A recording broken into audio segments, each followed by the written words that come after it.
Hi, I'm Sarah. Today I'm going to read you the story of Lisa, which is titled like this. My family refused to reschedule their trip to Mexico despite my daughter's funeral. We spent $8,000, and her death is your problem, not ours. So I cut all ties with my parents and sister. When they returned, a surprise awaited them. Well, let's go. My name is Lisa, and I'm 37 years old. 6 months ago, my entire world fell apart in a single moment. I was married to David for 15 years. He was 39, worked in a bank, and loved fishing more than anything, except our daughter, Tammy, and me.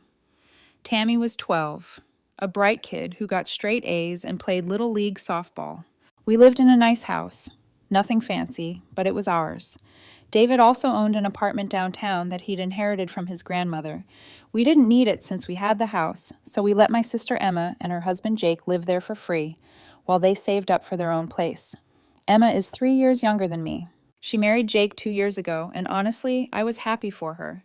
She'd always struggled with relationships, and Jake seemed like a decent guy. He worked at a car dealership.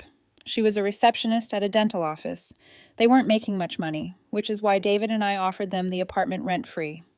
Family helps family, right? My parents, Robert and Linda, live about 20 minutes away. Dad's retired from the post office. Mom worked at the library until she retired last year. They're in their 60s now, and I thought we had a good relationship. I called them every few days, helped them with groceries when they needed it, fixed things around their house when Dad's arthritis got bad. That Saturday in January started like any other weekend. David woke up early, excited about taking Tammy fishing at Cedar Lake. They'd been planning this trip all week because the weather was supposed to be perfect. They left around 8 o'clock in the morning. David's truck was loaded with their gear, a cooler full of sandwiches I'd made, and enough enthusiasm to power the whole town. I remember waving from the front door and thinking how lucky I was to have them. I spent the day doing normal Saturday things, cleaned the house, did laundry, went grocery shopping. Around 5, I started making dinner, expecting them back any minute.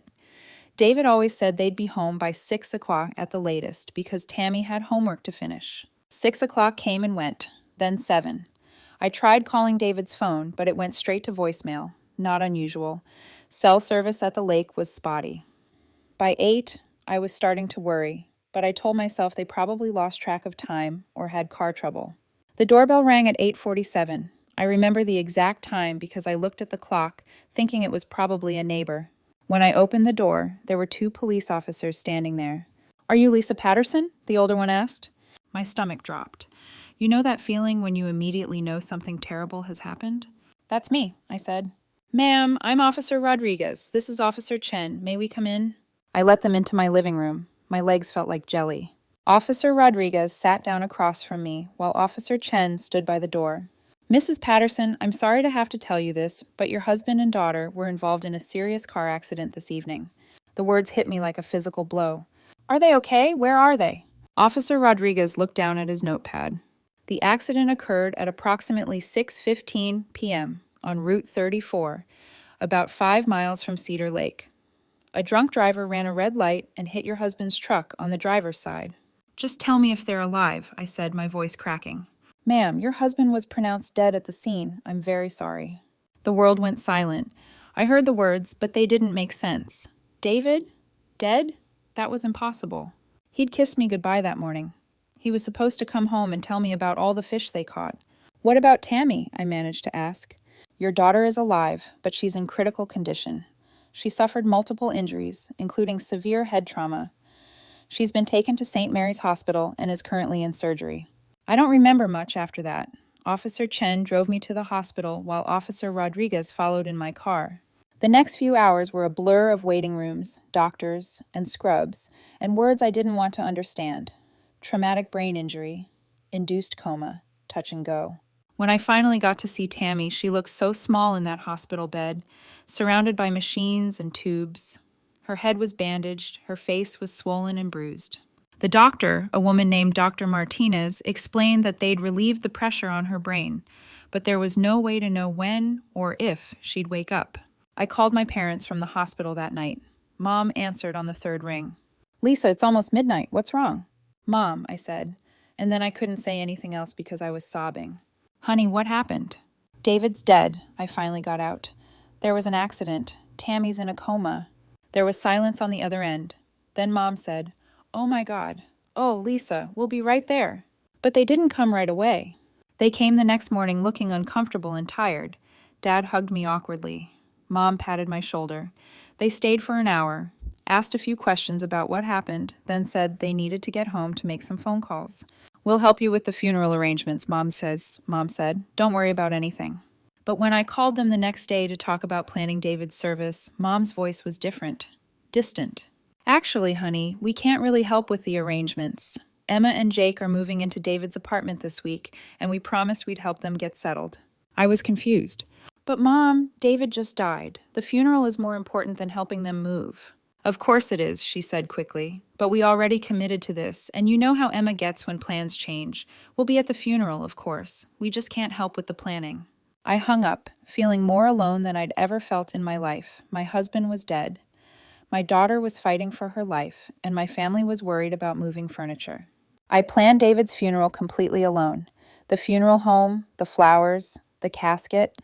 I made every decision by myself while my family was busy moving Emma and Jake into David's downtown apartment. The service was simple. People came. They said nice things about David, and then we buried him. My parents, Emma and Jake, showed up at the last minute, sat through the ceremony, and left quickly afterward. After David died, I inherited everything he owned.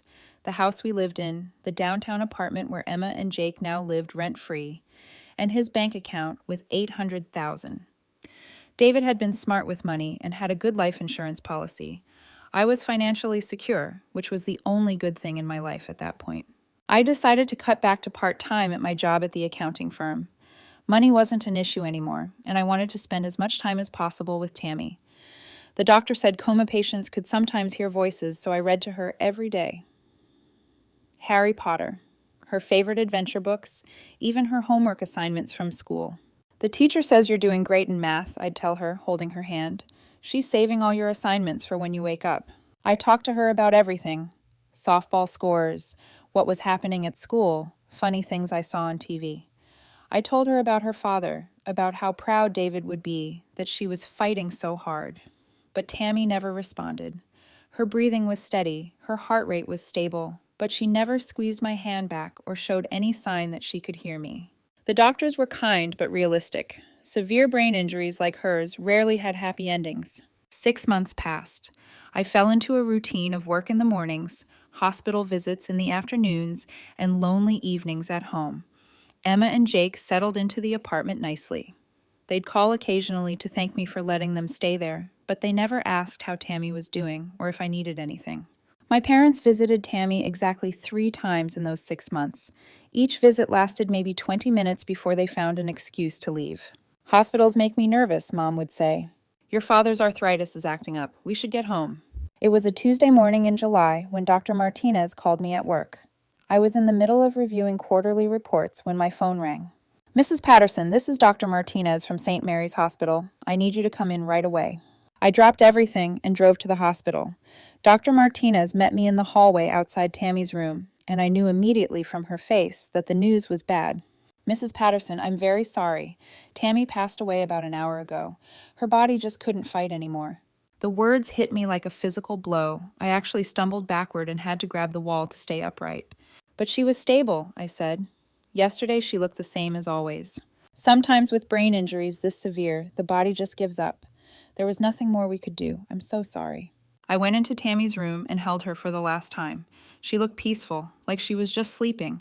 I kept expecting her to open her eyes and ask what was wrong, but she never did. My baby girl was gone. I drove home in a daze and sat in my empty house for hours, crying until I had no tears left. Then I picked up the phone and called my parents. "Mom, Tammy died today." There was a pause. "Oh, Lisa, I'm sorry to hear that." Her voice was flat, almost businesslike, not the voice of a grandmother who had just lost her granddaughter. "I need help with the funeral arrangements," I said. "I can't do this alone again." "Well, that's going to be a problem," Mom said. "We can't help you with that, and we won't be able to attend the funeral either." I thought I'd misheard her. "What?" "Tomorrow we're flying to Mexico with Emma and Jake for a family vacation. We've had this planned for months." "Mom, my daughter just died. Your granddaughter just died. Surely you can reschedule a vacation." Absolutely not, she said sharply. Do you have any idea how much money we spent on this trip? $8,000. The vouchers can't be rescheduled or we'll lose everything. The money will just disappear. I couldn't believe what I was hearing. You're choosing a vacation over Tammy's funeral? Lisa, you're a strong woman. You'll cope with this on your own, just like you did with David's funeral. You don't really need us there. And then she hung up.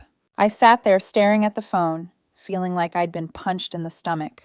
Before I could even process what had just happened, my phone rang again. It was Emma. Lisa, Mom just called me, she said without any greeting. Look, I'm really sorry about Tammy, but there's no way we're canceling this trip. She didn't sound sorry at all. She sounded annoyed. Emma, it's Tammy's funeral. She's your niece. Her death is your problem, not mine, she shouted. I'm pregnant now, okay? This might be my last chance to relax and have fun before the baby comes.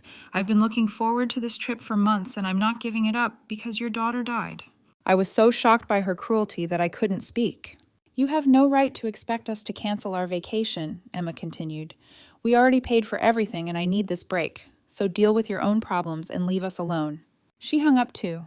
I sat in my living room in complete silence. In the span of 10 minutes, my family had made it clear that a vacation was more important to them than my dead child, that I was completely alone in this world. But you know what? In that moment, I felt something I hadn't felt in months. A clarity. For the first time since David's accident, my mind was completely clear. I knew exactly what I had to do. First, I would bury my daughter. Then, I would deal with my family. I called my friend Sarah, and she came over immediately. Together, we planned Tammy's funeral. Just like with David, I made all the decisions myself. But this time, I wasn't expecting my family to show up. I wasn't expecting them to help or support me or even pretend to care. Tammy's funeral was held on a Thursday morning. It was a small service, just me, Sarah, a few of David's co-workers who remembered Tammy from company picnics, and Mrs. Rodriguez, Tammy's teacher, who had driven an hour to be there. The pastor spoke about how Tammy was reunited with her father in heaven, and I tried to find comfort in that thought. I didn't cry during the service. I'd done all my crying at home. Instead, I felt this strange sense of calm, like I was watching everything happen to someone else. When they lowered Tammy's small casket into the ground next to David's grave, I just stood there thinking about how my entire family was on a beach in Mexico while I buried my child. After the funeral, Sarah offered to stay with me, but I told her I needed to be alone. I had things to do, and I needed to do them by myself. The first thing I did was drive to David's apartment where Emma and Jake lived. I had a key, of course. It was my apartment. I let myself in and started packing their belongings. Everything. Clothes, books, kitchen stuff, that ugly lamp Jake's mother had given them. I packed it all into boxes and garbage bags, working methodically and quietly. It took me 3 hours to pack up their entire life. While I worked, I thought about how they were probably sipping drinks by the pool right now, posting photos on social media, having the time of their lives while I was alone at my daughter's funeral. I called a moving company and paid them extra to come out the same day. I had a key to my parents' house too. They'd given it to me years ago for emergencies. But instead of being neat about it, I had the movers dump everything in a pile in their living room. Boxes, bags, loose items, all of it just thrown together in the middle of their carpet. Then I called a locksmith and had all the locks changed on the apartment. New deadbolt, new doorknob, new everything. Emma and Jake's keys wouldn't work anymore. Next, I went home and opened my laptop. I logged into my bank account and started canceling automatic payments. I'd been paying for so many things for my family over the years that I'd almost forgotten about some of them. My parents' car insurance get canceled. Their health insurance supplement, canceled. The subscription to Dad's woodworking magazine, canceled. Mom's Netflix account, that she could never figure out how to pay for herself, canceled. The monthly payment I made to their credit card to help with groceries, canceled. Emma's phone bill, canceled. Her car payment that I'd been helping with since she got married, canceled. The gym membership I'd bought her as a wedding gift, canceled. As I went through each cancellation, I remembered why I'd started paying for these things in the first place. The car insurance was when Dad retired and money got tight. The phone bill was when Emma couldn't find a job after college.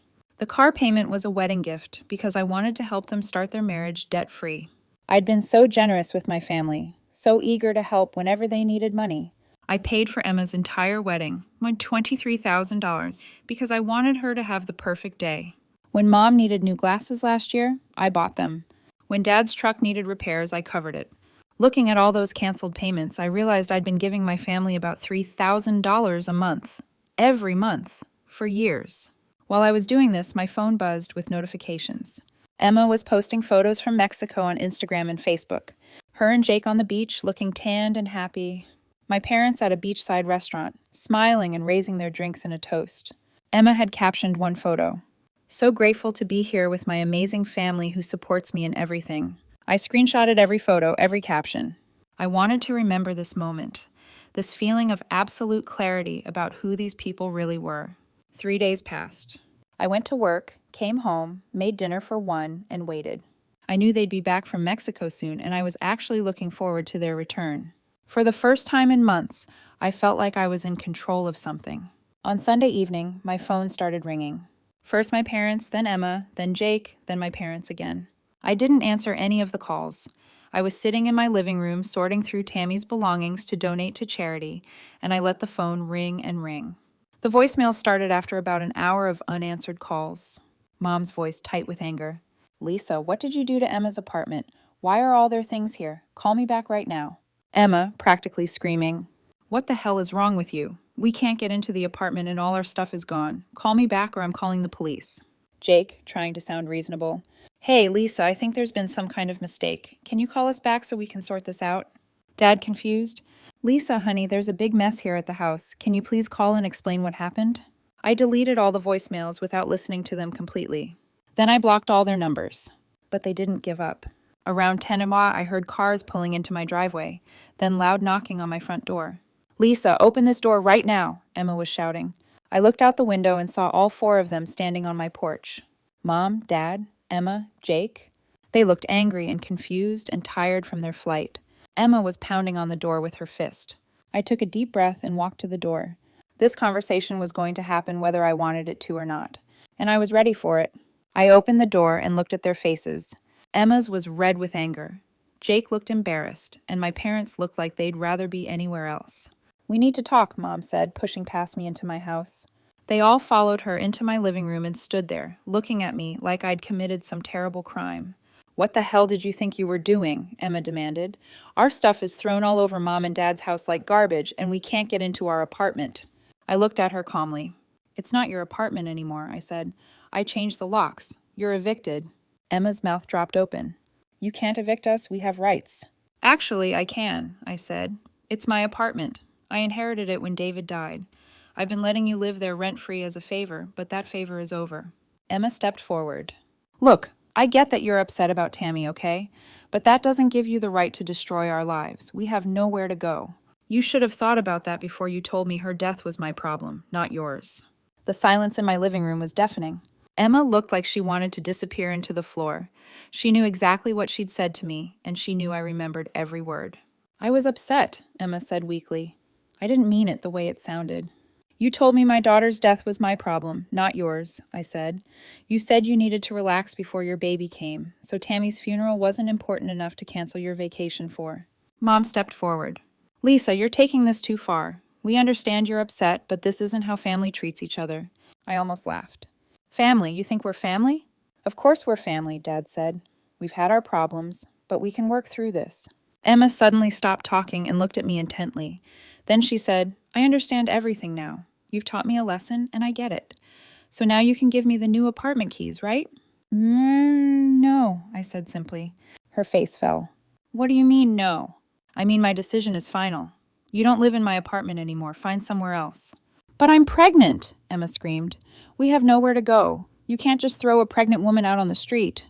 "You should have thought about that before you chose Mexico over my daughter's funeral." Emma stared at me for a moment. Then her face twisted with anger. "I know what this is really about," she said coldly. "You're jealous because I'm having a baby and your daughter is dead." The room went completely silent. Even Jake looked shocked. "You've lost your mind because Tammy died, and now you're taking it out on me because I'm pregnant and happy," Emma continued. "You can't stand that I'm moving on with my life while you're stuck grieving over a kid who wasn't even that special anyway." I felt something cold settle in my chest. "Get out!" I shouted louder than I'd ever shouted in my life. "All of you, get out of my house right now." Mom tried to salvage the situation. "Lisa, Emma is right that you're not thinking clearly. You're grieving, and you're making decisions that will hurt our family permanently. When you calm down, I am calm, I said, walking to the front door and holding it open. I'm calmer than I've been in months. And since Emma is right that I've lost my mind, you probably shouldn't be around me. Leave. What about all the money? Mom blurted out. You can't just cut us off financially. We depend on that help. There it was. The real reason they were here. Not because they missed me. Not because they wanted to apologize, but because I'd stopped paying their bills. I've canceled all the automatic payments, I said. Your car insurance, your health supplements, your credit card payments, Emma's phone bill, her car payment, her gym membership, all of it. You're on your own now. Mom started crying, actually crying. Lisa, please, we can't afford all that on our own. We're retired. We live on a fixed income. You had $8,000 for a vacation to Mexico, I said. Figure it out. They finally left, Emma still screaming about how unfair I was being and how she'd get a lawyer. I locked the door behind them and felt lighter than I had in years. 2 weeks passed peacefully. They tried calling and texting from different numbers, but I blocked each one. I ignored emails and letters. I didn't answer my door when they showed up. Then Emma made a mistake. She posted on Facebook about how cruel and vindictive I was being. She wrote a long post about how I'd kicked my pregnant sister out of her home and cut off my elderly parents financially just because they'd taken a vacation.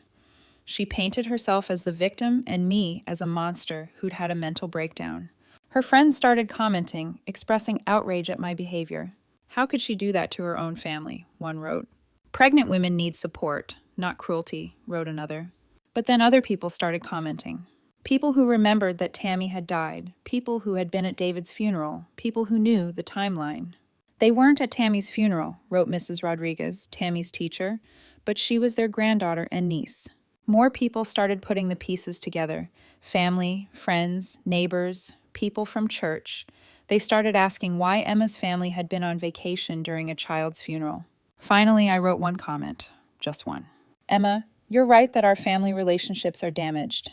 They were damaged when you, Jake, Mom, and Dad chose to go on vacation instead of attending my 12-year-old daughter's funeral. You told me her death was my problem, not yours, and that your vacation was more important than saying goodbye to Tammy. I hope Mexico was worth it. The comments exploded after that. People were horrified. Emma's post backfired completely and she deleted it within hours, but screenshots had already been shared. 6 months have passed since then. I haven't spoken to any of them. I rented out David's apartment to a nice young couple who pay market rate. They're polite, responsible, and send me a thank you card every month for the opportunity to live there. I quit my job and I'm traveling now, something David and I always talked about doing but never had the time for. I've been to Ireland, Italy, and Japan. I'm writing this from a cafe in Prague. When I finish this trip, I'm going to move to Colorado. I've always loved the mountains, and there's nothing keeping me in my hometown anymore. People ask if I miss my family. The honest answer is no.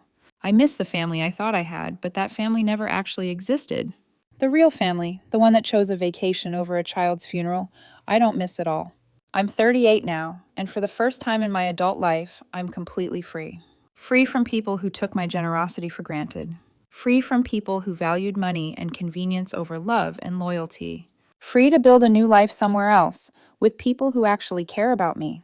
I visit David and Tammy's graves every time I pass through town. I bring flowers, sometimes just sit and talk to them. I tell them about the places I've seen, the food I've tried, the quiet I've found in the world. I tell them I'm okay now. Because I am. I'm finally okay.